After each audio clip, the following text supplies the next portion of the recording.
तीन राज्यों में आज राज्यसभा के चुनाव हुए तो वहीं यूपी में राज्यसभा का चुनाव बड़ा दिलचस्प रहा, जिसमें अखिलेश यादव की सपा को 8 विधायकों ने झटका दिया। 7 विधायकों ने क्रॉस वोटिंग की तो वहीं एक विधायक मौजूद नहीं रही। वोटिंग के बाद अखिलेश यादव ने ट्वीट कर यह भी कहा कि आज सच्चे साथियों की पहचान करने का दिन था।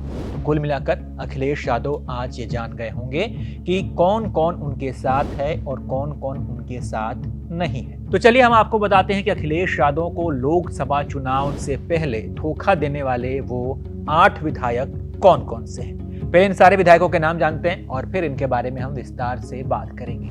ये विधायक हैं राकेश पांडे, राकेश प्रताप सिंह, अभय सिंह, विनोद चतुर्वेदी, मनोज पांडे, महाराजी देवी, हालांकि ये आज अनुपस्थित रहीं, वोट नहीं डाला इन्होंने, पूजा पाल और आशुतोष मौर्य। सपा के बाकी विधायकों के बारे में आपको अब थोड़ी विस्तार से जानकारी देते हैं। पहला नाम राकेश पांडे का है। राकेश पांडे अंबेडकर नगर की जलालपुर विधानसभा सीट से सपा के विधायक हैं।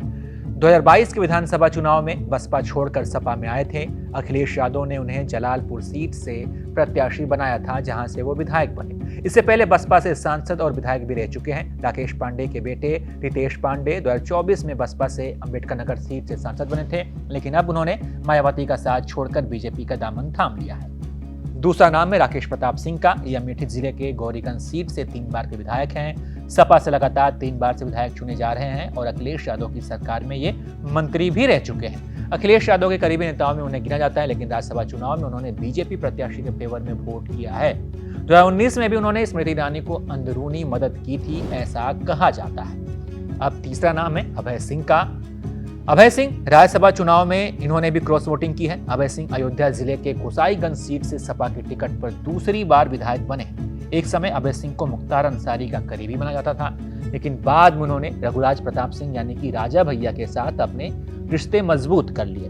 पूर्वांचल की सियासत में अभय सिंह को बाहुबली नेता के तौर पर जाना जाता है। अब विनोद चतुर्वेदी के बारे में, जिन्होंने आज राज्यसभा के चुनाव में क्रॉस वोटिंग इन्होंने की है। ये जालौन के कलापी सीट से विधायक हैं। सपा उम्मीदवार की बजाय उन्होंने बीजेपी प्रत्याशी के फेवर में वोट की है। 2022 के विधानसभा चुनाव से पहले विनोद चतुर्वेदी ने कांग्रेस छोड़कर सपा का दामन थामा था, लेकिन अब बीजेपी के प्रत्याशी को वोट देकर अपने भविष्य की राजनीति की दशा और दिशा उन्होंने तय कर दी है। बुंदेलखंड की सियासत में विनोद चतुर्वेदी दिग्गज नेता माने जाते हैं। अब पूजा पाल का नाम आपको बताते हैं। पूजा पाल ने भी क्रॉस वोटिंग की है। ये राजू पाल की पत्नी है, जिनकी हत्या का आरोप अतीक अहमद पर लगा था। पूजा पाल सपा के टिकट पर चुनाव जीती हैं। अतीक अहमद शूटआउट के बाद से वो बीजेपी के करीब हैं। चर्चा ये भी है कि वो भाजपा में शामिल हो सकती हैं। तो पूजा पाल ने भी आज क्रॉस वोटिंग की है।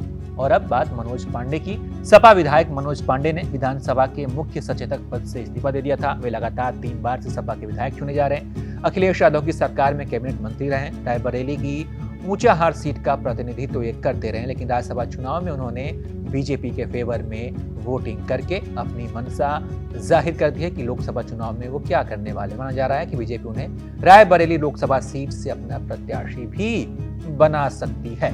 तो इस खबर पर आपकी क्या राय है? जिस तरीके से आज अखिलेश यादव को 8 विधायकों ने उनका साथ नहीं दिया, उन्हें धोखा दे दिया, लोकसभा चुनाव से पहले अपनी मंशा जाहिर कर दी, इस पर आप क्या सोचते हैं? आपकी क्या राय कमेंट कर बताइए और तमाम अपडेट्स के लिए आप देखते रहिए एबीपी लाइव।